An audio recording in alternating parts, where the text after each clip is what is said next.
SEER Foundation for the Blind. You're watching one paper MCQ service exam preparation class from the platform of SEER Foundation for the Blind. अच्छा जी, आज की class का हम बकायदा आगाज़ करते हैं। जैसा कि आप लोगों को पता है कि पाकिस्तान की जियोग्राफी चल रही है। तो कल के जो हमारा लेक्चर था उसमें हमने देखा था कि पाकिस्तान के बॉर्डर्स और पाकिस्तान का महल वकूफ़ हमने देखा था कि पाकिस्तान के ईस्ट में इंडिया है, पाकिस्तान के नॉर्थ में जो है वो चाइना है, और नॉर्थ वेस्ट में हमारे पास अफगानिस्तान था, और साउथ वेस्ट में हमने देखा था कि ईरान है, और पाकिस्तान के साउथ में अरेबियन सी है। तो पाकिस्तान के महल वकूफ़ के साथ साथ हमने पाकिस्तान के बॉर्डर्स के बारे में देखा था कि कौन कौन सा बॉर्डर किस कंट्री के साथ लगता है और इसकी स्पेसिफिकेशन क्या है। ठीक है, तो आज का जो हमारा लेक्चर है वो होगा सी पोर्ट्स ऑफ पाकिस्तान पे। ठीक है, पाकिस्तान की बहरी बंदरगाहों के ऊपर होगा। आप लोगों को पता है कि पाकिस्तान के दो प्रोविंस हैं जो समंदर के साथ टच करते हैं डायरेक्टली। ठीक है, एक हमारे पास सिंध का सूबा है और दूसरा बलूचिस्तान का है। ठीक है, तो इनमें हम देखेंगे कि कौन कौन सी पोर्ट्स जो हैं वो इन इलाकों में मौजूद हैं। ठीक है, ज़ाहिर है वो साले समुंदर के ऊपर ही होंगी। ठीक है, तो सबसे पहले हम देखते हैं कि सिंध सिंध में पाकिस्तान की कितनी सी पोर्ट्स मौजूद हैं। ठीक है, उनको डिस्कस करते हैं। तो सिंध में आप नोट कर लें कि पाकिस्तान की 3 सी पोर्ट्स जो हैं वो सिंध में मौजूद हैं।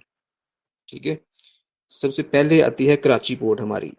तो एग्जामिनर पूछ लेता है कि पाकिस्तान की बिजिएस्ट जो पोर्ट है वो कौन सी है, सबसे largest and busiest port of Pakistan कौन सी है। तो हमारे पास जो बिजिएस्ट पोर्ट है पाकिस्तान की और लार्जेस्ट पोर्ट है वो कराची पोर्ट है। ठीक है, और दूसरी पोर्ट जो सिंध में लगती है वो है बिन कासिम पोर्ट। बिन कासिम पोर्ट जो है इसको पेपरी पोर्ट भी आप बोलते हैं। तो एग्जामिनर पूछ सकता है कि पेपरी पोर्ट किस पोर्ट को कहते हैं, तो वो 3-4 आपको ऑप्शन देगा। तो उनमें जो बिन कासिम या मोहम्मद बिन कासिम पोर्ट है वो करेक्ट होगी। ठीक है, तो बिन कासिम पोर्ट को पेपरी पोर्ट भी कहते हैं और ये पाकिस्तान की दूसरी सबसे बड़ी पोर्ट है। ठीक है, दूसरी सबसे बड़ी पोर्ट जो है वो बिन कासिम पोर्ट है और इसका दूसरा नाम जो है वो हमारे पास पेपरी पोर्ट है। और इसके बाद हम देखेंगे कि सिंध के अंदर हमारी जो तीसरी पोर्ट है वो कौन सी पोर्ट है। तो तीसरी जो हमारे पास सी पोर्ट आती है सिंध में, सिंध प्रोविंस में, वो है कैटी बंदर पोर्ट। कैटी बंदर पोर्ट जो है वो एज जो कार्गो है, जो शिप की कार्गो होती है उसमें वो एज सच उसका कोई रोल नहीं है, क्योंकि वहां पे ट्रेड नहीं होती। ये जस्ट एक फिशिंग हार्बर है, यहाँ पे माहीगिरी होती है। ठीक है, तो ये तीसरी भी सिंध में है। तो ये अक्सर पेपर में ये क्वेश्चन आया होता है कि कैटी बंदर जो है वो किधर है। तो आप लोगों को पता होगा कि वो सिंध में है। ठीक है, कैटी बंदर जो है वो भी सिंध में है और ये फिशिंग हार्बर है। ठीक है, फिशिंग हार्बर मतलब यहाँ पे माहीगिरी होती है। तो हमने देखा है कि सिंध के अंदर हमारे पास 3 पोर्ट्स हैं। सबसे बड़ी पोर्ट जो है वो हमारे पास कराची पोर्ट है, और दूसरी बड़ी पोर्ट जो है वो बिन कासिम पोर्ट है। बिन कासिम पोर्ट को आप पेपरी पोर्ट भी कहते हैं, और तीसरी पोर्ट हमने देखी है वो है फिशिंग हार्बर और उसका नाम है कैटी बंदर। ठीक है, तो अब हम देखते हैं बलूचिस्तान। बलूचिस्तान में पाकिस्तान की कौन कौन सी पोर्ट्स मौजूद हैं। ठीक है, सबसे पहले हमारे पास आती है गदानी पोर्ट। तो गदानी पोर्ट जो है ये एक शिप ब्रेकिंग यार्ड है। शिप ब्रेकिंग यार्ड ये होता है कि जो बड़े जहाज, बड़े बड़े बहरी जहाज होते हैं, शिप्स होते हैं, जो नकारा हो जाए ना तो उनको साहलों पे खड़ा कर दिया जाता है, और फिर उनको ब्रेक करके उनके जो पार्ट्स हैं उनको सेल कर दिया जाता है। ठीक है, तो गदानी पोर्ट जो है वो third largest ship breaking yard है पूरी दुनिया में, यानी कि तीसरी बड़ी शिप ब्रेकिंग यार्ड है जो गदानी पोर्ट है पाकिस्तान की, जो बलूचिस्तान में मौजूद है, और ये third largest ship breaking yard है। ठीक है, तो क्वेश्चन पैदा होता है कि फिर लार्जेस्ट शिप ब्रेकिंग यार्ड किधर होगी। तो जो लार्जेस्ट शिप ब्रेकिंग यार्ड है वो इंडिया में है, अलांग। इंडिया में जो अलांग पोर्ट है वो लार्जेस्ट शिप ब्रेकिंग यार्ड है, और सेकंड लार्जेस्ट है वो बांग्लादेश की चिटागांग पोर्ट है। ठीक है, तो गदानी पोर्ट के बारे में हमने देखा है कि ये पाकिस्तान की सबसे बड़ी शिप ब्रेकिंग यार्ड है और दुनिया की तीसरी बड़ी शिप ब्रेकिंग यार्ड है। ठीक है, जहाँ पे बहरी जहाजों को जो नकारा हो जाए उनको खड़ा किया जाता है और उनको सेल आउट कर दिया जाता है। ठीक है, और नेक्स्ट हमारे पास जो बलूचिस्तान में पोर्ट आती है वो है ओरमारा पोर्ट। ठीक है जी, बलूचिस्तान की जो दूसरी पोर्ट है वो है ओरमारा पोर्ट। ओरमारा पोर्ट भी बेसिकली एक फिशिंग हार्बर है, जिस तरह से हमने कैटी बंदर को देखा था, इसी तरह से ओरमारा भी एक फिशिंग हार्बर है। ठीक है, और ओरमारा क्यों ज्यादा अहम है, इसको आपने इसलिए भी याद रखना है कि जिन्नार नेवल बेस जो है वो ओरमारा जो पोर्ट है वहां पे मौजूद है। ठीक है, एग्जामिनर पूछ लेता है कि जिन्नार नेवल बेस किधर है, तो आपको पता होगा कि वो ओरमारा पोर्ट में है, बलूचिस्तान में ओरमारा पोर्ट में है। ठीक है, और उसके बाद हमारे पास तीसरी पोर्ट जो है बलूचिस्तान की, वो आती है पसनी पोर्ट। पसनी पोर्ट भी कैटी बंदर पोर्ट की तरह ही एक फिशिंग हार्बर है, यहाँ भी माहीगिरी होती है। ठीक है, और नेक्स्ट पोर्ट जो आती है बलूचिस्तान में वो है ग्वादर पोर्ट। ठीक है, ग्वादर पोर्ट जो है वो पाकिस्तान की मॉडर्न और डीपेस्ट पोर्ट है। और ग्वादर पोर्ट के रिलेटेड कुछ और क्वेश्चंस भी बनते हैं, वो मैं आप लोगों से डिस्कस कर लेता हूँ। अच्छा जी, ग्वादर का जो इलाका है ये पाकिस्तान ने ओमान से परचेज किया था, कि ये जो पार्ट है बलूचिस्तान का, ये ओमान जो कंट्री है ना उसका हिस्सा था। तो ओमान से पाकिस्तान ने परचेज किया था 1958 में। ठीक है, आप डेट याद रखेंगे कि ओमान से पाकिस्तान ने ग्वादर को 1958 में परचेज किया था, और तब के 3 मिलियन यूएस डॉलर्स में, यानी कि 30 लाख डॉलर्स में, यूएस डॉलर्स में पाकिस्तान ने परचेज किया था। और ये जो रकम थी ये उस वक्त के नवाब ऑफ कलात, जो सर आगा खान फोर थे। ठीक है, उस वक्त के जो नवाब ऑफ कलात थे, कलात बलूचिस्तान की एक डिवीजन है आज के दौर में, उस दौर में ये एक स्टेट थी जिस पाकिस्तान के साथ उन्होंने ज्वाइन किया था। तो जब उस वक्त वहाँ के जो नवाब थे वो थे नवाब ऑफ कलात आगा खान फोर। तो ये जो 3 मिलियन या थर्ड ये जो 30 लाख यूएस डॉलर्स थे, ये आगा खान फोर ने पे किए थे। तो फिर वो क्वेश्चन पूछता है कि जब पाकिस्तान ने ओमान से ग्वादर पोर्ट को परचेज किया, इस वक्त पाकिस्तान के प्राइम मिनिस्टर कौन थे। ठीक है, तो आपने याद रखना है कि मलिक फिरोज खान नून उस वक्त मुल्क के प्राइम मिनिस्टर थे जब हमने ग्वादर पोर्ट को परचेज किया। ठीक है, और उसके बाद एक और क्वेश्चन यहाँ से आएगा कि ग्वादर पोर्ट जो है वो ओमान का पार्ट कितनी देर रही। ठीक है, यानी जो ये जो ग्वादर पोर्ट का एरिया है ये ओमान कंट्री के कंट्रोल में कितना अरसा रहा। तो ये हुआ कुछ यूं था कि 1784 में यहाँ के जो नवाब थे ना, उन्होंने अपनी बेटी की शादी की थी ओमान के एक शहजादे के साथ। तो अपनी बेटी के दहेज में उन्होंने ये ग्वादर की का जो इलाका है उनको गिफ्ट कर दिया था। ठीक है, 1784 डेट आपने याद रखनी है 1784 को। तो 1784 से 1958 तक ये ओमान का पार्ट रही है। ठीक है, 1784 से लेके 1958 तक ये ओमान का पार्ट रही है।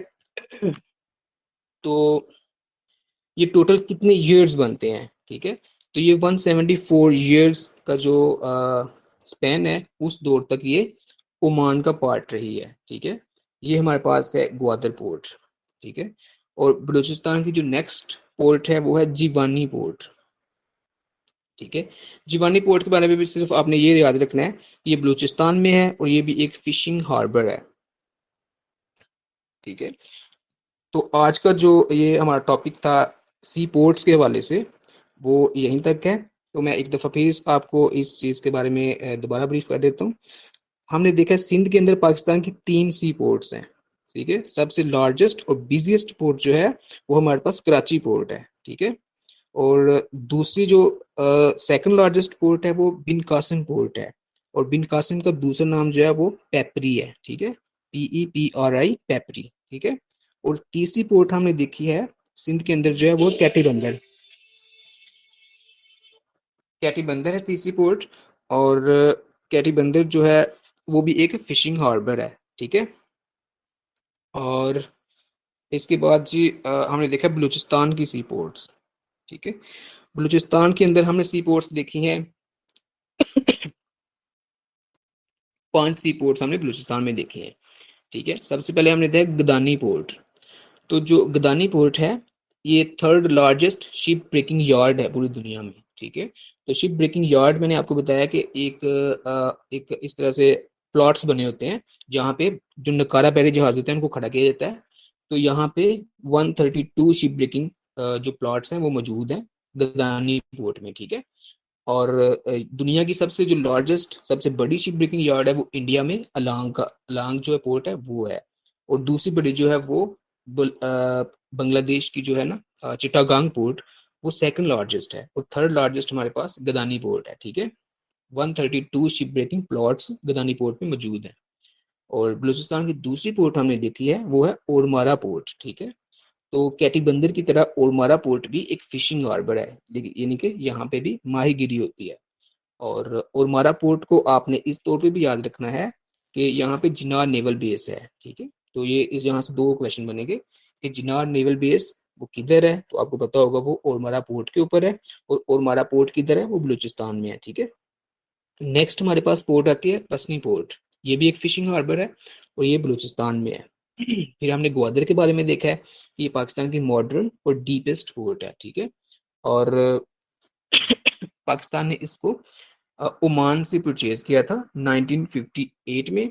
और 3 मिलियन यूएस डॉलर्स थे जो कि उस वक्त के नवाब ऑफ कलात जो थे आगा खान फोर, उन्होंने पे किए थे, ठीक है। और उस वक्त पाकिस्तान के प्राइम मिनिस्टर मलिक फिरोज खान नून थे। और ये कितना अरसा जो है वो ओमान के कंट्रोल में रही, ये 174 ईयर्स रही। कब से कब तक रही, 1784 से लेकर 1958 तक, ठीक है। 1784 से 1958 तक। तो ये जो अरसा बनता है वो 174 ईयर्स का बनता है, ठीक है। उसके बाद हमने देखा है जीवानी पोर्ट। तो जीवानी पोर्ट भी बेसिकली एक फिशिंग हार्बर है। तो ये सी पोर्ट का जो हमारा टॉपिक था ये क्लियर हुआ है। तो अब मैं क्लास कंट्रोलर से रिक्वेस्ट करूंगा कि वो बच्चों को अनम्यूट करें। इस टॉपिक से रिलेटेड अगर किसी का कोई क्वेश्चन है तो वो काइंडली पूछ सकता है।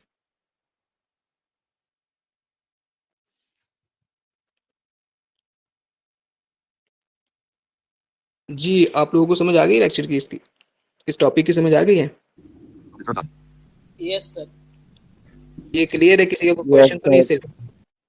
क्लियर है सर। कोई क्वेश्चन नहीं है, ठीक है। हम नेक्स्ट मूव करें। कोई और क्वेश्चन? सर कोस्टल लाइन की लंबाई इसमें आपने नहीं बताई, मतलब कि सी पोर्ट्स तो बताइए, कोस्टल लाइन कितनी लंबाई है पाकिस्तान की? कोस्टल कोस्टल लेंथ बेटे मैंने कल के लेक्चर में आपको बताया था।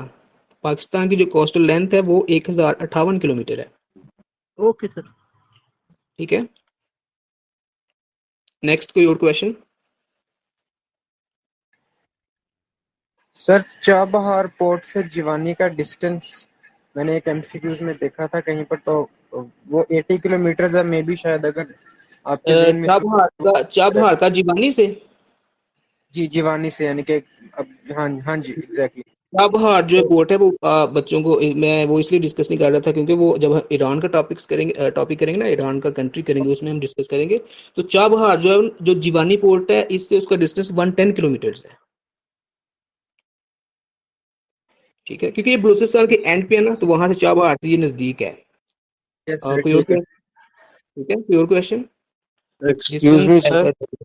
जी बेटे।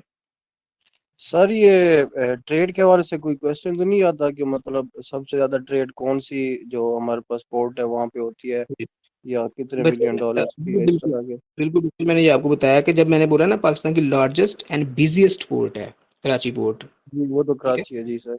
बिल्कुल कराची, तो वो अगर इस तरह से क्वेश्चन ऐसा नहीं आता, लेकिन आप लोगों को पता होना चाहिए जो कराची है वो लार्जेस्ट है और 60% जो नेशन का कार्गो है वो कराची से होता है, ठीक है ना, ठीक है तो सर। वो लार्जेस्ट होगी।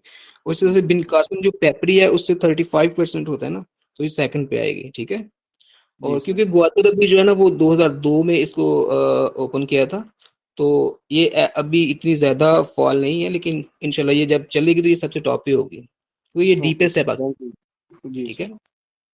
नेक्स्ट कोई और क्वेश्चन? सर ये गवादर का लैंड कनेक्शन है मेनलैंड बलूचिस्तान के साथ? बिल्कुल है, बिल्कुल है, ठीक है। आइलैंड नहीं है ये आइलैंड नहीं, एक पेनिनसुला है, ठीक है। पेनिनसुला होता है जो एक तरफ से लैंड के साथ कनेक्ट करे और तीन तरफ से उसके साथ समुद्र अटैच कर रहा हो, ठीक है। तो ये लैंड के साथ कनेक्ट करती है और एक पेनिनसुला है, ठीक है, छोटा सा। Yes sir.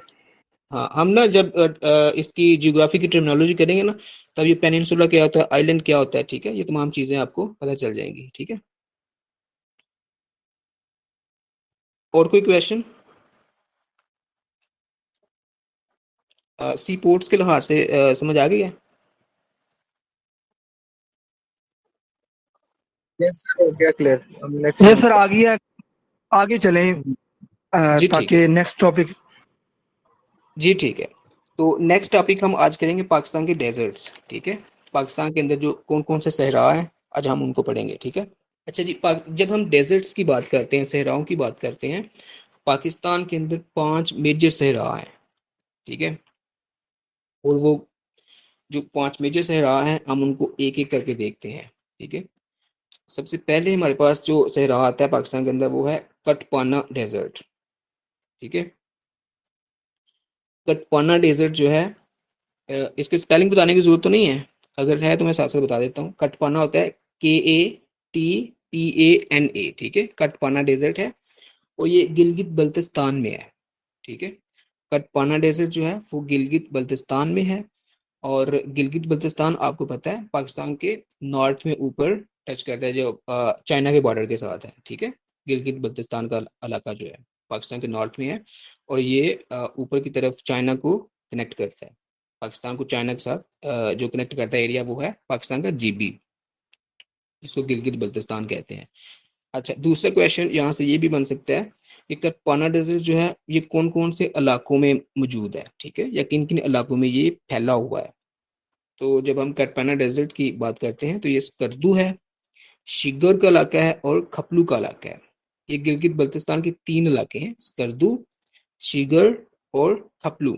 ठीक है, तो ये इन 3 इलाकों में फैला हुआ है और ये कटपाना डेजर्ट गिलगित बल्तिस्तान में है। ठीक है, ये आपने याद रखना है। पाकिस्तान का ये हाईएस्ट डेजर्ट है। हाईएस्ट क्यों है? क्योंकि ये एलिवेशन के ऊपर है, क्योंकि यहाँ ये पहाड़ी इलाके हैं। ठीक है, तो इनके ऊपर ये एक बर्फीला किस्म का, आप समझ लें कि ये सहरा है। ठीक है, तो ये पाकिस्तान का कोल्डेस्ट डेजर्ट भी है, पाकिस्तान का हाईएस्ट प्लस कोल्डेस्ट डेजर्ट है। तो इसकी लेंथ ऐसे कभी पेपर में पूछी तो नहीं गई, लेकिन फिर भी इसकी लेंथ जो है वो 2226 मीटर है, यानी कि 2226 मीटर इसकी हाइट है। ठीक है, तो हमने सबसे पहले कटपाना डेजर्ट देखा है, ये गिलगित बल्तिस्तान के इलाके में है। और ये कौन कौन से इलाकों में फैला हुआ है, तो हमारे पास है स्कर्दू प्लस शिगर प्लस थपलू। ठीक है, इन 3 इलाकों में फैला हुआ है। ये पाकिस्तान का हाईएस्ट डेजर्ट है। हाईएस्ट क्यों है? क्योंकि आपको पता है ये पहाड़ी इलाके हैं और यहाँ पे सतह समुद्र से काफी ऊंचे हैं, इस वजह से ये पाकिस्तान का हाईएस्ट डेजर्ट भी है।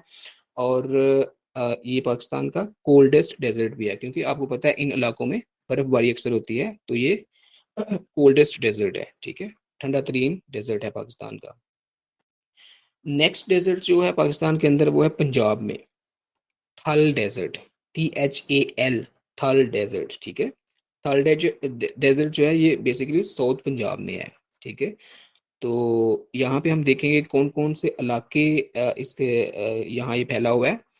तो थल डेजर्ट जो है वो लिया, मुजफ्फरगढ़ और बक्खर का जो एरिया है, साउथ पंजाब की ये डिस्ट्रिक्ट्स हैं, लिया, मुजफ्फरगढ़ और बक्खर। ठीक है, तो ये उन इलाकों में फैला हुआ है।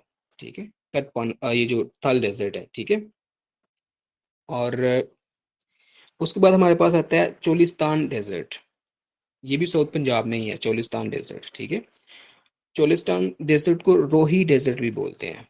ठीक है, चोलिस्तान डेजर्ट या रोही डेजर्ट। ठीक है, ये भी साउथ पंजाब में है।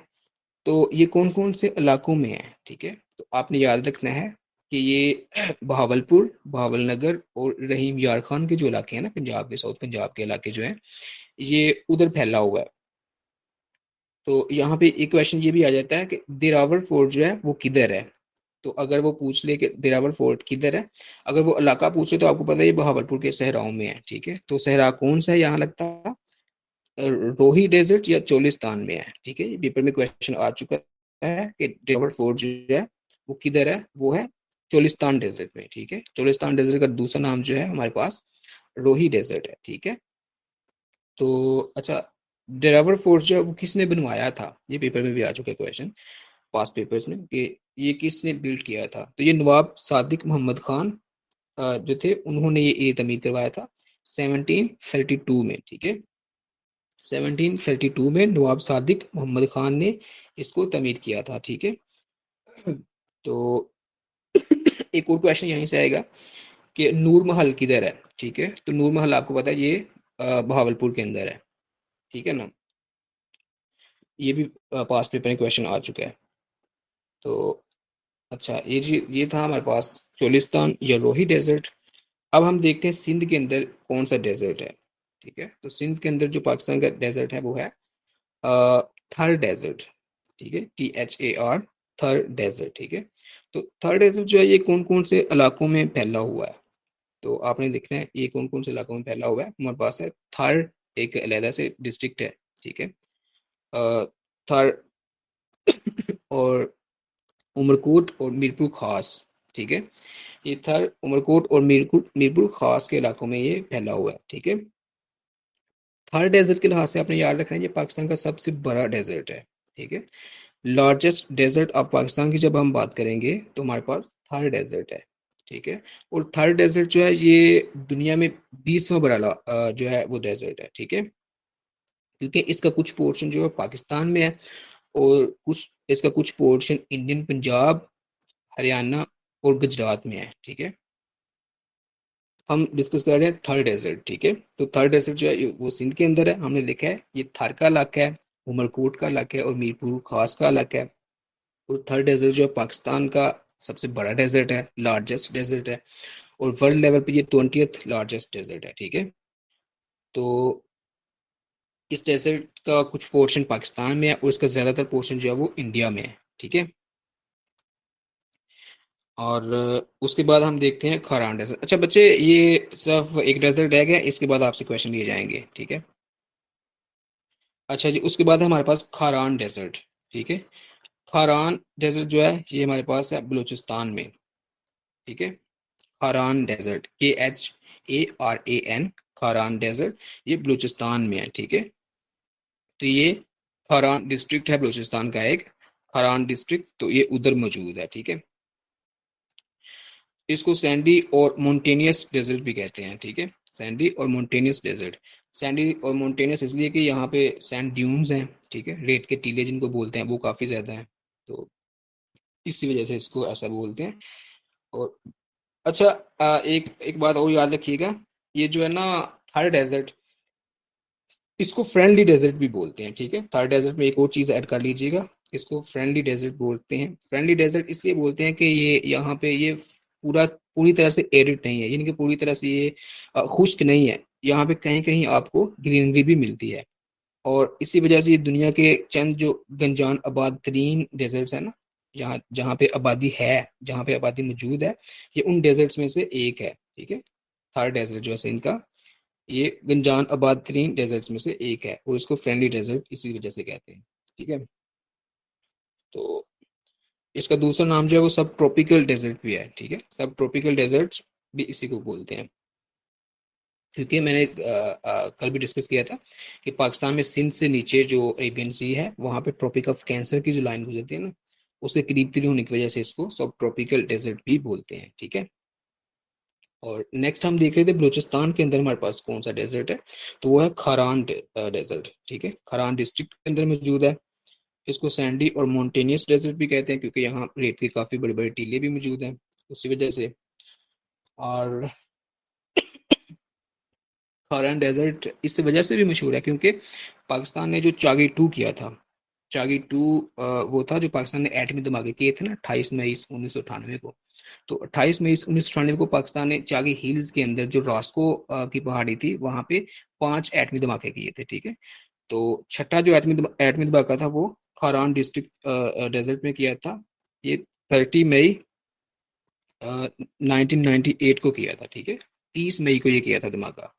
पाकिस्तान ने 1998 में टोटल छह धमाके किए थे। 5 धमाके जो थे वो 28 मई को किए थे और एक धमाका जो है वो 30 मई को किया था। जो 30 मई वाला धमाका किया था वो खरान डेजर्ट में किया था और इसको चागी 2 भी बोलते हैं। ठीक है, तो आज के लिए हमारा ये 2 टॉपिक्स ही थे। ठीक है, तो डेजर्ट्स में से किसी का कोई क्वेश्चन है तो वो काइंडली पूछें।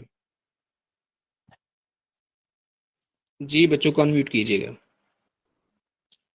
एक्सक्यूज मी सर, सर ये कोल्डेस्ट आपने जैसे डेजर्ट बताया, तो हॉटेस्ट डेजर्ट हमारे पास कौन सा होगा? ये चोलिस्तान का? हॉटेस्ट हमारे पास जो है ये, जी बिल्कुल चोलिस्तान वाला होगा। और सर दूसरा ये जो थर का हमारे पास है डेजर्ट, ये पाकिस्तान और इंडिया शेयर करते हैं, तो इसको बॉर्डर कौन सा लगता है? ये 24 पैरेलल लाइन वाला लगता है या? नहीं, इसको रेड क्लिफ लाइन लगेगी। अच्छा, रेड क्लिफ लाइन। जी जी, अच्छा क्योंकि 24 पैरेलल बच्चे वो नीचे आता है, वो देखो ना, अच्छा। जब पैरेलल की बात कर रहे हैं तो वो हॉरिजेंटल होगा, जैसे आप खड़े हैं ना तो आपने बाजू जी जी फैलाए हुए, तो वो जी सर। हॉरिजेंटल है, ठीक है। तो ये ऊपर से, ठीक। ये जो जिग जैग शक्ल में ऊपर से जाता है, ये जो रेड क्लिफ है, ये रेड क्लिफ लाइन के ऊपर आएगा, ठीक है। चलिए ठीक है सर। जी ठीक है, और क्वेश्चन कोई इससे रिलेटेड? सर तो आपने अभी थर्ड डिस्ट्रिक्ट का बताया, तो ये थर्ड डिस्ट्रिक्ट और थरपारकर डिस्ट्रिक्ट के दोनों अलग अलग डिस्ट्रिक्ट हैं? बच्चे ये मेरे ख्याल से ये थरपारकर डिस्ट्रिक्ट को ही टच करता है, ठीक है। मैंने थर बोल दिया था इसमें। जी सर, आपने थर्ड डिस्ट्रिक्ट बोला था इसलिए सर। नहीं, थरपारकर कर लें इसको, थरपारकर कर लें, क्योंकि नीचे वो सारा इलाका थरपारकर का इलाका था, उमरकोट का इलाका, मीरपुर खास का इलाका, ठीक है। Yes sir. इसको और करेक्ट कर सर ये भी दीजिए। तो सर मैंने ये भी जी जी पूछना था कि आपने चोलिस्तान और वो दूसरा जो था, दो डेजर्ट आपने बताए हैं साउथ पंजाब के अंदर, तो इन दोनों बिल्कुल। डेजर्ट्स की लोकेशन में, यानी कि इन दोनों में से वेस्ट में कौन सा और ईस्ट में कौन सा है, या अगर ये दोनों ऊपर नीचे हैं तो उस तरह से बता दें कि इन दोनों की साउथ पंजाब में क्या डायरेक्शन है, यानी कि वहां पर ये दोनों एक दूसरे से कैसे डिफर करते हैं? जी जी, अच्छा जी, इसको हम देखते हैं साउथ पंजाब के अकॉर्डिंग हम देखेंगे ना, तो हम साउथ पंजाब स्पेसिफिकली देखेंगे ना। साउथ पंजाब के वेस्ट में जो है ना, मुल्तान, हम मुल्तान में खड़े हैं साउथ पंजाब के, ठीक है। और हम वेस्ट की तरफ मुंह करके खड़े हैं ना, तो हमारे सामने जो डेजर्ट आएगा ना, वो आएगा हमारे पास थल डेजर्ट, ठीक है, थल। और जो हमारे नीचे भावलपुर का एरिया जो हमारे ईस्ट में आएगा ना, वो हमारे पास आएगा चोलिस्तान या रोही का डेजर्ट। बेटे समझ आ रही है इस बात की? हम अगर मुल्तान मुल्तान लगा लेंगे, साउथ पंजाब का सेंटर है, ठीक है, और आप यस सर। वेस्ट की तरफ मुंह करके खड़े हैं ना, तो आपके सामने जो है ना वो थल डेजर्ट है, और आपकी बैक पे जो ईस्ट में डेजर्ट है ना, आपके लगा लेंगे साउथ ईस्ट में बनता है, ठीक है। साउथ ईस्ट में, एग्जैक्टली ईस्ट में नहीं, यस सर। साउथ ईस्ट बनेगा, ठीक है। वो हमारे पास चोलिस्तान या रोही का डेजर्ट बनेगा। जी बच्चे, इस बात को समझ आ गई है? Yes sir. ठीक है, अस्सलाम वालेकुम सर। वालेकुम सलाम। सर समझ आ गई। अच्छा सर जी, थल और थर ये अलग अलग हैं? बिल्कुल, ये अलग अलग है। थल जो है अच्छा। वो पंजाब के अंदर है, और जो थर हाँ है जी वो ठीक, सिंध के अंदर है। बलूचिस्तान के अंदर। अच्छा ठीक हो गया। नहीं, अच्छा बलूचिस्तान में, ये दूसरी, सिंध के अंदर है, सिंध के अंदर है। सॉरी सिंध, सिंध वो मुंह से निकल गया। अच्छा सर जी, जैसे आपने बताया थर वाला जो है ये 20th नंबर पे आता है वर्ल्ड लेवल पे, तो बिल्कुल। इससे हट के एक छोटा सा इंफॉर्मेशन के लिए जस्ट के जी फर्स्ट जी, पे कौन सा है दुनिया का जो? बेटे मैं बताता हूँ, इसमें दुनिया का हाँ डेजर्ट है ना, वो सहारा डेजर्ट है, ठीक है, अफ्रीका में है। लेकिन ना अच्छा अच्छा, इसको ना आप ज्यादा डिटेल में इसलिए नहीं जाए, क्योंकि हम अभी पाकिस्तान के स्पेसिफिक रहेंगे ना, ठीक है। सही। हम सिर्फ पाकिस्तान को ओके कर रहे थैंक हैं, यू सर, आपको वो जस्ट सारे बता दें। इंफॉर्मेशन के लिए ऐसे माइंड में आया था, मैंने कहा फिर बिल्कुल थैंक यू बिल्कुल सर। ठीक है, अच्छा वैलिड क्वेश्चन है आपका। लेकिन जब हम अफ्रीका डिस्कस करें ना, अफ्रीका अफ्रीका के हम तमाम कंट्रीज डिस्कस करेंगे, ठीक है ना। तो मैं आपको बताऊंगा कि ये जो हमारे पास सहारा डेजर्ट है वो कहाँ कहाँ है, दुनिया का लार्जेस्ट ये डेजर्ट है, ठीक है। आपने जस्ट ये देखना है कि जैसे मैंने बताया ना कि पाकिस्तान के अंदर कितने मेजर डेजर्ट्स हैं, ठीक है, आपने ये याद रखने हैं। और दूसरा याद रखना है कि कौन सा डेजर्ट किधर है, ठीक है। बस ये चीजें आपने याद रखनी है। वो सिर्फ इस तरह से पूछेगा कि रोही डेजर्ट जो है उसका दूसरा नाम क्या है, तो वो आपको डिफरेंट 3-4 नाम दे देगा, जिसमें आपको पता होगा कि इसका दूसरा नाम चोलिस्तान है, ठीक है। ये मैक्सिमम ये पूछ सकते हैं ये किस इलाके में है, ठीक है। मैक्सिमम अगर बहुत ज्यादा आगे जाए तो वो आपको पता है कि ये चोलिस्तान जो है वो भावलपुर, भावलनगर और ये रहीम यार खान के इलाकों में है। लेकिन इतना डीपली कभी वो वन पेपर में पूछता नहीं है, वो जस्ट आपसे पूछेगा कि ये किस इलाके में है, तो आपको पता है ये साउथ पंजाब में है, ठीक है। या वो थल का पूछ लेता है। अच्छा, वो कंफ्यूज करने के लिए वो थल और थर को मोस्टली पूछता है, ठीक है। तो आपको पता है जो थल है वो पंजाब में है, और जो थर है वो सिंध में है, ठीक है ना। और जो खारान डेजर्ट है वो आपको पता है चागीटू के हवाले से ज्यादा अहम है, तो इस वजह से कभी कभी वो भी पूछ लेता है, ठीक है। सर और जी यहाँ एक और चीज, जी जी नहीं, आप पहले बात कर लें। जी, ठीक है। आपने एक और पॉइंट यहाँ पे ऐड करें। अक्सर पेपर में क्वेश्चन आया होता है कि पाकिस्तान का कौन सा एरिया या कौन सा प्रोविंस है या कौन से इलाके हैं जहाँ पे डेजर्ट नहीं है, ठीक है। आपने प्रोविंस याद रखना है। केपी पाकिस्तान का वो प्रोविंस है जहाँ पे डेजर्ट कोई नहीं है, क्योंकि आपको पता है ये मोस्टली जो है ना, ज्यादातर 5+ तकरीबन पहाड़ी इलाके हैं, ठीक है। तो वहां पे कोई डेजर्ट नहीं है इस तरह से, और कितने वैलीज हैं परसेंट यहाँ सर? पे।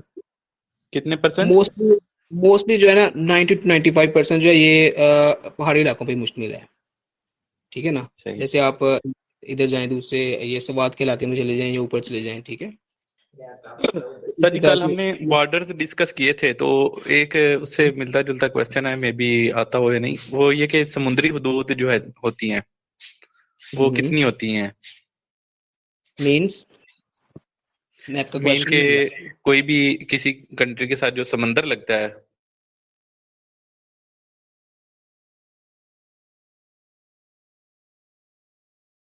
कहाँ हम्म, तक उस मुल्क की हदूद काउंट की जाती है? बिल्कुल। अच्छा यार, इसमें आपने सिर्फ ये इसमें ना क्वेश्चन इस तरह से कभी पेपर में आया नहीं है, लेकिन ये जस्ट अंडरस्टैंडिंग के लिए है। अंडरस्टैंडिंग के लिए कि अब वो पूछता है कि कॉस्ट लाइन के लिहाज से कि किस कंट्री की कितनी कॉस्ट लाइन है, तो वो उसके एरिया के अकॉर्डिंग होती है, ठीक है, कि उसका सही। कितना एरिया समुद्र के साथ टच करता है। जैसे हम अब नॉर्थ अमेरिका जब पढ़ेंगे ना, तो हम देखेंगे जो कनाडा है ना, कनाडा कंट्री है, वो तकरीबन थोड़ा सा एक साइड से यूएस के साथ लगता है, बाकी उसका मोस्टली हिस्सा जो है ना वो समुद्र के साथ लगता है, ठीक है। तो उसकी कॉस्ट लाइन सबसे ज्यादा है, और ठीक है ना। पाकिस्तान की सर? पाकिस्तान की कॉस्ट लाइन मैंने आपको कल बताया था, 1058 किलोमीटर है। सही। Thank you sir. और कनाडा की आप देखेंगे वो तकरीबन 2 लाख से भी ज्यादा है, 2 लाख किलोमीटर से भी ज्यादा है। इतनी बड़ी उसके मतलब इतना ज्यादा समुद्र से आप टच करता है, ठीक है ना। तो इस तरह से क्वेश्चन पूछ सकते हैं, अदरवाइज वो नहीं पूछे, इस तरह से नहीं बनता। हाँ, आपके अंडरस्टैंडिंग के लिए ये वैलिड है। Excuse me sir. जी जी। सर ये जो अभी इशू चल रहा है सिंध और पंजाब के दरमियान कैनाल्स का, तो ये चोलिस्तान डेजर्ट को ही ये सराब करने के लिए वो कैनाल्स जो बनाई जा रही है वो चोलिस्तान जी वाले ही बिल्कुल। है ना? जी जी, दो ही वाला है, वही है। बिल्कुल, यहीं पे वो कह रहे हैं कि पानी लेके आए, तो वो इनका सिंध के साथ फटा कुछ बन रहा है। जी सर, थैंक यू। अच्छा सर, फुरकान बात कर रहा हूँ। मैं यहाँ पर थोड़ा सा कंट्रीब्यूट करना चाहूँगा। वो अभी एक क्वेश्चन हुआ था, हाँ, अभी क्वेश्चन हुआ था वो उसके हवाले से, जो हमारे मैरीटाइम बॉर्डर्स हैं या समुद्री हदूद हैं उसके बारे हवाले से। बिल्कुल तो बिल्कुल। उसमें थोड़ा सा मैं ये कंट्रीब्यूट करना चाहूँगा कि आपको बात ठीक है, वो इतना रेलिवेंट नहीं है, लेकिन बात ये है कि 1982 में जो हमारा ना एक कन्वेंशन हुआ था, इंटरनेशनली कन्वेंशन, जो मैरीटाइम कन्वेंशन है, यानी जो समुद्री हदूद का जी जी कन्वेंशन है, उसके जी जी मुताबिक किसी भी मुल्क का जो कोस्टल लाइन से 200 नॉटिकल माइल्स तक का जो एरिया होता है ना, वो जी जी, उसका एक्सक्लूसिव इकोनॉमिक जोन यानी उसका जोन माना जाता है, उस मुल्क का, ठीक है। ठीक है। यानी उसकी ठीक। समुद्री हदूद कहाँ तक है? 200 नॉटिकल माइल्स तक की। और उससे ठीक। आगे होता है 350 हम्म, नॉटिकल माइल्स तक मैक्सिमम। वो ठीक क्या है। एक लफ्ज इस्तेमाल होता है, कोस्टल रीफ, या इस तरह करके एक टर्म इस्तेमाल होती है। यानी उसके हम्म, तहत उस मुल्क के हदूद होते हैं। उसके बाद इंटरनेशनल जो है ना सील वो शुरू हो जाते हैं, ठीक है। ठीक है, बिल्कुल बिल्कुल बहरहाल ठीक है लेकिन जो बस। 200 नॉटिकल माइल्स होते हैं, वहां तक किसी भी मुल्क का जो समुद्री हदूद हैं वो माने जाते हैं। बस बिल्कुल इतना ठीक सा है। वो कंट्रीब्यूट करना चाह रहा था। हाँ बिल्कुल ठीक। जी फुरकान, थैंक यू, सर आपने ये शेल्स की contribute बात किया। तो नहीं कर रहे हैं जिनके बारे में हमने कल डिस्कस किया था कि वो पाकिस्तान के पास 350 हैं? नहीं सर वो कॉन्टिनेंटल जो आपने बताया था उसी के बारे में आई ये थिंक वो शेल्स हदूद का। करके कुछ आपने कहा था हाँ, कल। Continental shelf, exactly yes exactly. Sir, वो वो उन्नीस कॉन्टिनेंटल सौ शेल्फ की वही बात है। है। जी हाँ सर, वो दो, वही उसी के बारे में बात हो रही है। हाँ हाँ वो आपने वही कल 350, बताया हाँ भी था। बिल्कुल। जी जी, वो 350 है पाकिस्तान की ना। पहले 200 थी, हाँ जैसे फुरकान ने बताया था ना कि वो जो कन्वेंशन हुआ था उसके अकॉर्डिंग टू। जी फिर सर, हमने बिल्कुल वही चीज है। हाँ, फिर हमने रिक्वेस्ट की थी हम 2000 में, जिसको इंटरटेन जी जी 2015 में हमने किया था, जी और सर, 150 का एरिया वही हमने नेट कॉन्टिनेंटल शेल्फ के बारे में। बिल्कुल ठीक है। सर, ये कल लेकिन डिस्कस फुरकान हुआ से था, आगे बिल्कुल। एक बात बता रहे हैं कि वो ठीक है, वो मजीद उसको आगे उसके एक्सक्लूसिव नहीं आता है, बिल्कुल ठीक है। हाँ, लेकिन जी इस तरह से जो ये आपकी अंडरस्टैंडिंग के लिए तो ठीक है, लेकिन वन पेपर के अकॉर्डिंग इस तरह से इतना ज्यादा ना वो नहीं पूछा जाता। ठीक है, बिल्कुल आपने सर, जस्ट ऐसे फैक्ट्स को हमने जस्ट देखना है इसमें, ठीक है। जी सर, ये कल हाँ डिस्कस हुआ भी था। हाँ, इसी वजह से, क्योंकि हम अगर इतना डीप में चले जाएंगे ना, तो हमने जब हमने पूरा कोर्स इतना ज्यादा हमने कोर्स करना है, इंशाल्लाह हमारे को 10 से 12 14 हज़ार एमसीक्यूज हमारे होने हैं। तो उन तमाम को क्रैम करना, फिर जहन में रखना, वो अगर आप इतना डेप्थ में चले जाएंगे फिर तो आपको कंफ्यूज करेंगे ये, ठीक है ना। तो आप जस्ट फैक्ट्स और फिगर जो चीजें बताई जाती है जस्ट उनको याद रखें, तो इंशाल्लाह आपको फायदा होगा इसका, ठीक है। अब लेकिन खुद सर अपने नॉलेज के लिए आप जी सर डीपली बोले पढ़ें, वो प्लीज कोई आप। इशू। जी ठीक है, अपने अपने नॉलेज के लिए आप इसको डीपली पढ़ें, लेकिन वन पेपर के लिहाज से जो तैयारी करनी है वो आपने जस्ट फैक्ट चीजों को याद रखना है, ठीक है। जो चीजें बताई जा रही हैं उनको आपने ध्यान में रखना है। सर मैंने कल वाला जो हमने बॉर्डर वाला पढ़ा था, मैं ये कह रहा था कि अगर आप हमें ये बता दें कि इंडिया का कौन कौन सा इलाका है जो पाकिस्तान के बॉर्डर के साथ लगता है। आपने कल बताया था कश्मीर का बताया था और गुजरात का बताया था, तो और इसके अलावा और उनका जो पंजाब है, इन तीनों के अलावा भी जी कुछ जी इंडिया के एरियाज हैं जो पाकिस्तान के साथ बॉर्डर पे लगते हैं। बिल्कुल, उनका एक प्रोविंस है राजस्थान, ठीक है। राजस्थान का जो एरिया ना वो हमारे चोलिस्तान रोही जो है ना उसके साथ वो टच करता है, जो बॉर्डर वहां से मार्क किया गया ना, हाँ वो डिवाइड करता है बॉर्डर ना चोलिस्तान को, आ, पाकिस्तानी पंजाब जो है उसको इंडियन राजस्थान से अलग करता है, ठीक है। बेटी बात समझ आ गई है? ये सर यानी कि सर ये जी। सिर्फ ये 4 एरियाज हैं उनके जो हमें टच करते हैं। हाँ मेजर ये चार है। एक्सक्यूज अस्सलाम मी, सर जी। प्लीज आप अपना क्वेश्चन रेज करने के बाद माइक म्यूट कर दे ताकि वॉइस जो है वो इको ना हो। अच्छा सर जी। जी जी अच्छा सर जी, आज मैंने क्वेश्चन भी किया था, ये जो 2020 में पाकिस्तान ने अपना मैप शो किया था, ठीक है, उसमें जम्मू का इलाका जो है वो अपने मैप में ये आजाद जम्मू कश्मीर का था या दूसरे का वो इसमें नहीं ऐड किया बेटे, है? बेटे ये इंडियन इलीगली ऑक्युपाइड कश्मीर का एरिया था, क्योंकि अच्छा आजाद नहीं, हमने क्लेम किया था कि कश्मीर जो है वो पूरे का पूरा डिस्प्यूटेड एरिया है, ठीक है। अच्छा जो अच्छा। इसमें हमने मैप से शो किया था ना, हमने उसको पूरे के पूरे एरिया को हमने कहा था कि ये इसका फैसला भी हम होना है। सही। हाँ हाँ, इससे पहले जो था ना 4 अगस्त 2020 से पहले, तो जी ये काइंडली अपने जो माइक म्यूट कर दीजिए, समझ में आ रही है इस तरह से।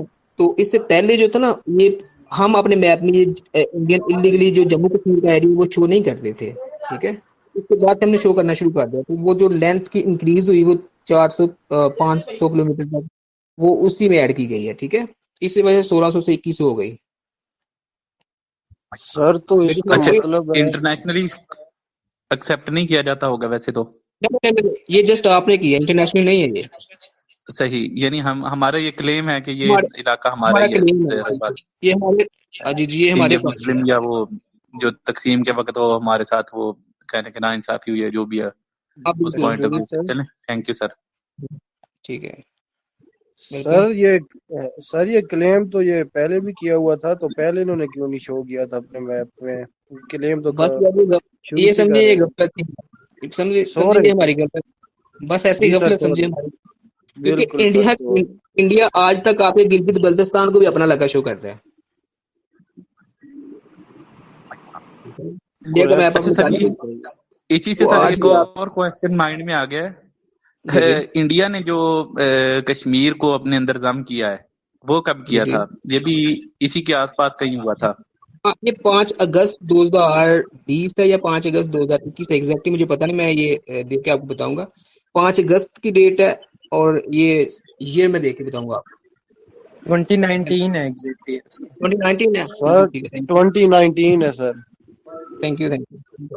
जी सर। इसीलिए फिर वो पाकिस्तान ने बाद में इसको किया होगा यकीनन। हाँ बिल्कुल ठीक है, बिल्कुल ठीक है। और सर गालिबन ये वही वाला ड्यूरेशन है जब इंडिया ने लॉकडाउन और इस तरह की सिचुएशंस इम्पोज की थी कश्मीर पे। बिल्कुल बेटे, ये वही दौर है जब उन्होंने इसको ना इसको बेसिकली कश्मीर को उन्होंने और लद्दाख को अलहदा कर दिया था, जम्मू को अलहदा कर दिया था उन्होंने ना, ऑलराइट सर। कर दिया था, तो उस वजह से तब से ये क्रैशेस हुए थे, तो उन्होंने फिर वहां पे कर्फ्यू नाफिज कर दिया था। ज्यादा कर्फ्यू तो खैर पहले भी था, उसको मजीद टाइटन कर दिया था। अच्छा, ये यस एग्जाम्स में ना ये आर्टिकल्स के बारे में भी पूछ लिया जाता है कि कौन से आर्टिकल्स है जो इंडिया ने जो है वो किए थे। बिल्कुल बेटे, ये आर्टिकल्स ना हम जब कश्मीर इशू करेंगे ना, उसमें मैं आपको भी इसी टॉपिक से रिलेटेड कोई क्वेश्चन है तो वो काइंडली पूछे आप। क्योंकि इस तरह से ना देखो हमने ये तमाम टॉपिक्स क्लियर करने, अब टेंशन नहीं लें इसकी, मैंने कल भी आपको बताया था। ठीक है, कश्मीर इशू में ये तमाम हो जाएंगे।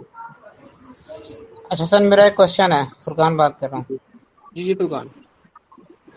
सर कल हमने ना डिस्कस किए थे जो इंडिया की ही बाउंड्री है, तो उसमें हमने डिस्कस ये किया था कि मतलब हमारे पास 817 किलोमीटर की हमारे पास थी LOC प्लस 202 किलोमीटर की थी हमारे पास वर्किंग बाउंड्री, और इसी तरीके से 2130 किलोमीटर की हमारे पास थी रेड क्लिफ लाइन, और 96 किलोमीटर का ये थी हमारे पास 24 पैरेलल। तो ये तो मतलब प्लस करने तो ये हमारी 31-32 किलोमीटर की कई तमाम यानी बाउंड्री बन जाती है, जबकि इंडिया के साथ तो हमारा तो हम पढ़ते हैं कि भाई जो बॉर्डर है वो है 2400 समथिंग किलोमीटर का, और ये तो अफगानिस्तान से भी बड़ा बॉर्डर बन गया। तो ये क्लैरिफाई कर दें। नहीं नहीं, इसमें देखिए मैं आपको बताता हूँ, वो बॉर्डर जो है ना इंटरनेशनली रिकग्नाइज जो हमने सिर्फ वो देखने हैं इसमें। ठीक है, ये जो हमारी LOC है वो इंटरनेशनली रिकग्नाइज नहीं है, वर्किंग बाउंड्री इंटरनेशनली रिकग्नाइज नहीं है। ठीक है ना, तो उसको आप इसमें से इंक्लूड नहीं करेंगे, एक्सक्लूड करेंगे। ठीक है, और बात करना आपको अगर आप खुद सर्च करते हैं ना, तो आप रेड क्लिफ लाइन बिल पर आप पूछते हैं तो वो आपको 3000-3300 के आगे पीछे कुछ बताएगा, इतनी लेंथ है उसकी। ठीक है, ये भी बच्चों को अक्सर कंफ्यूज करता है, लेकिन ये तब की बात है तब जब इन्होंने बंगाल को भी अलहदा किया था ना, तो ये दो इलाके थे, पंजाब को इन्होंने अलहदा करना था और बंगाल को अलहदा करना था, तो इन दोनों की मिला के इतनी बनती थी। ठीक है ना, इसलिए आपने वो जो इंटरनेशनल रिकग्नाइज नहीं है वो आपने इसमें शामिल नहीं करनी। ठीक है, वो अच्छा सर जी, इसमें LOC and LOC line of control जो बोला जाता है, ये इंटरनेशनली एक्सेप्टेड नहीं होता, इसको क्या इंटरनेशनल रिकग्नाइज बच्चे अगर ये इंटरनेशनल रिकग्नाइज हो ना तो फिर कश्मीर का इशू खत्म हो गया। अच्छा, ये कश्मीर वाला जो एरिया वो LOC कहलाता है, मतलब बिल्कुल, कश्मीर जो है ना, कश्मीर बच्चों आपसे बॉर्डर्स वाला कल आपने रिकॉर्डिंग शेयर की है, वो सुने। ये वर्किंग बाउंड्री कौन सा इंटरनेशनली रिकॉग्नाइज्ड है, सर ने कल सब बताया हुआ, कॉन्टिनेंटल शेल्फ और ये सारी चीजें सर ने कल बताई है, तो आपको लेक्चर सुना करें प्लीज। मैं कल पूछूंगा कि लेक्चर सुना है, तो ये उसमें सारा बताया हुआ, ये 5-10 मिनट हमारे पास लग रहे हैं, बेहतर है कि आज के वहां से पढ़ो। जी बच्चे, आज के टॉपिक्स के रिलेटेड कोई क्वेश्चन है तो वो पूछने भी। सर आपने धमाकों की बात की कि 6 धमाके, 7वां धमाका सर कहाँ हुआ था और ये कब हुआ था? बेटे पाकिस्तान के 6 धमाके किए, 7वां कब किया? सर हमने 7 पढ़े हुए, मैंने भी 7 पढ़े थे, अगर कोई करेक्ट कर दे तो वाले को। नहीं बेटे, 1998 की बात कर रहा हूँ। ठीक है, तो तब वो थे इंडिया ने 5 किए थे ना अपने पोखरान में, तो उनके जवाब में हमने 6 किए थे। अच्छा सर जी, मैंने सुना था कि शायद 29 मई को है दूसरा, मतलब जो अलग किया था ना, 5 एक साथ किए थे, और दूसरा जो था वो आपने 30 मई बताया। मैंने 30 ही बताया, लेकिन मैं इसको दोबारा कंफर्म करता हूँ। ठीक है, ये 30 ही मैंने बताया, मैं इसको दोबारा कंफर्म करूंगा। लेकिन इसमें बच्चे क्वेश्चन पता है क्या, कंफ्यूज करने के लिए क्वेश्चन, इसलिए आपको बताया कंफ्यूज करने के लिए क्वेश्चन करते हैं कि पाकिस्तान ने, एक पूछ लेगा कि पाकिस्तान ने 28 मई को कितने धमाके किए, एक पूछ लेगा 1998 में कितने धमाके किए ना, उस लिहाज से आपने ये 2 चीजें याद रखनी है। ठीक है, वो 29 हो 30 हो वो इस सच नहीं होता, लेकिन वो ठीक है, वो करेक्ट हम करेंगे इसको इंशाल्लाह। तो आपने जस्ट ये चीज याद रखनी है कि 1998 में कितने धमाके किए और यौम तकबीर वाले दिन कितने धमाके किए। ठीक है ना, ये आपने याद रखना है। बात समझ आ गई ना? जी सर शायद क्वेश्चन रेलेवेंट हो, मैं पूछना ये था कि सर ये सारे जो धमाके बलूचिस्तान में क्यों हुए हैं, बाकी किसी और जगह पे क्यों नहीं किए, इसकी कोई खास वजह? जी, इसकी खास वजह ये है कि बलूचिस्तान की आपको पता है आबादी बहुत कम है। ठीक है, तो यहाँ खतरा होता है कि जो रेडिएशन है ना, तो वो फैल जाए तो वो काफी खतरनाक हो सकते हैं अगर वो फैल जाए तो, क्योंकि ये पहाड़ी इलाके हैं और यहाँ आबादी ना होने के बराबर है, तो इस वजह से इनको दूर दराज के इलाकों में किया गया है। ठीक है, और दूसरा ये है कि उसकी दूसरी वजह ये भी हो सकती है, क्योंकि इसकी दूसरी वजह ये भी हो सकती है, सॉरी मैं इंटरप्ट कर रहा हूँ। जी फुरकान। हाँ, मैंने कंफर्म किया है, वो 30 मई ही है, आपने ठीक बताया सर। वो ठीक भैया ना 30 मई को ही हमने जो है ना छठा धमाका किया हुआ। ठीक है चलो मैंने ठीक है thank you okay thank you sir. ठीक है जी बच्चे आज के रिलेटेड कोई और क्वेश्चन आपका हो तो जी नहीं ठीक है सर मेरा ठीक है काइंडली यार इस तरह से किया करें ये जो रिकॉर्डिंग शेयर की जाती है ना उसको 1-2 दफा गौर से सर सुना जी करें मुझे तो आवाज ही नहीं आ रही है आपकी। मेरी आवाज नहीं आ रही आपकी तरफ नेट इशू है, सबको आवाज आ रही है, अपना नेट इंटरनेट चेक करें जरा।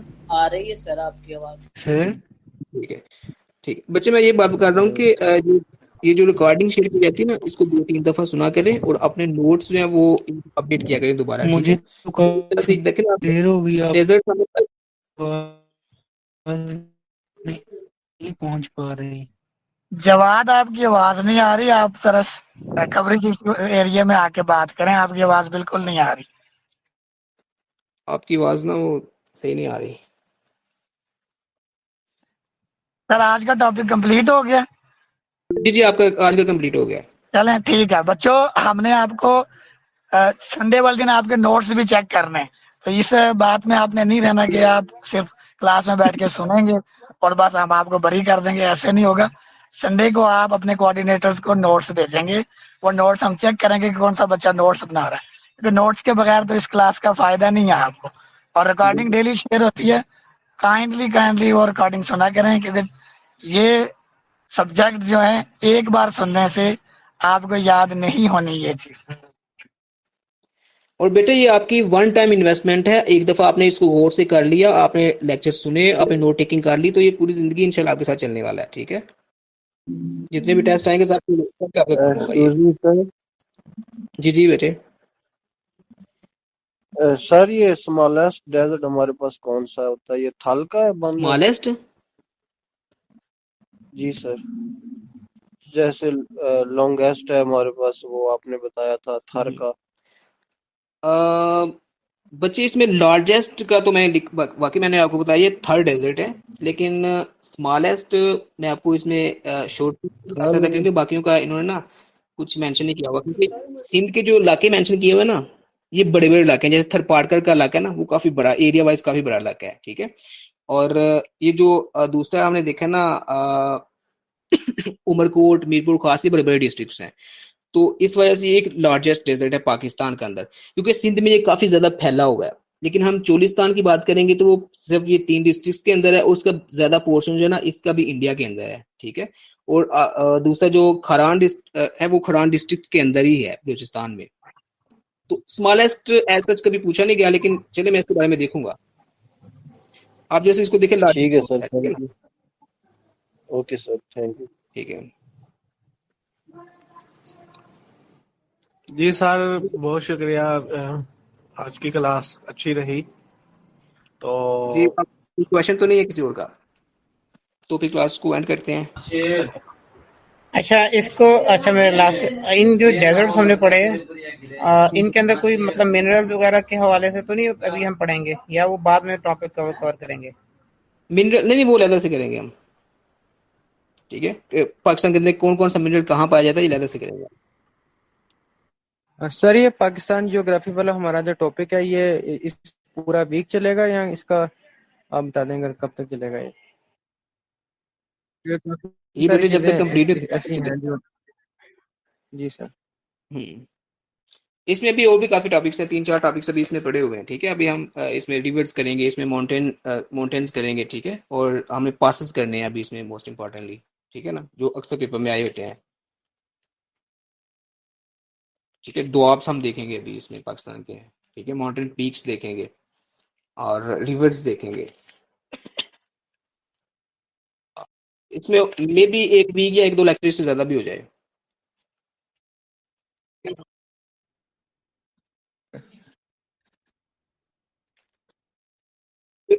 हाँ क्योंकि मकसद जो है ना वो मकसद ये नहीं है कि जस्ट डिलीवर कर देना, मकसद ये है कि आप लोगों को ये चीजें याद भी रहें, तो फिर इस क्लास का फायदा होगा। ठीक है ना तो हम उतना करेंगे उस लिहाज से करेंगे कि आपको ये चीजें कैरी करना इजी रहे। ठीक है ना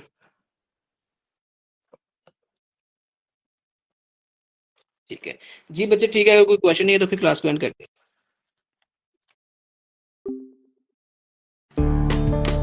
Seer Foundation for the Blind नाबीना अफराद की जदोजहद का मरकज़। बेशक इंसान के लिए वही है जिसकी वो कोशिश करता है। सूरह अन-नजम आयत 39। हम जदीद महारतें सीख कर बाइज़्ज़त कारोबार और रोज़गार हासिल करके कौम की माशी बहाली का हिस्सा बनेंगे। सीयर फाउंडेशन के बारे में मालूमात हासिल करने के लिए विज़िट कीजिए हमारी वेबसाइट www.blindseer.org blindseer.org। हमसे रब्ता कायम करने के लिए contact@blindseer.org पर मेल कीजिए या फिर हमारे व्हाट्सएप नंबर 0370 530 7085 पर वॉइस या टेक्स्ट मैसेज सेंड कीजिए।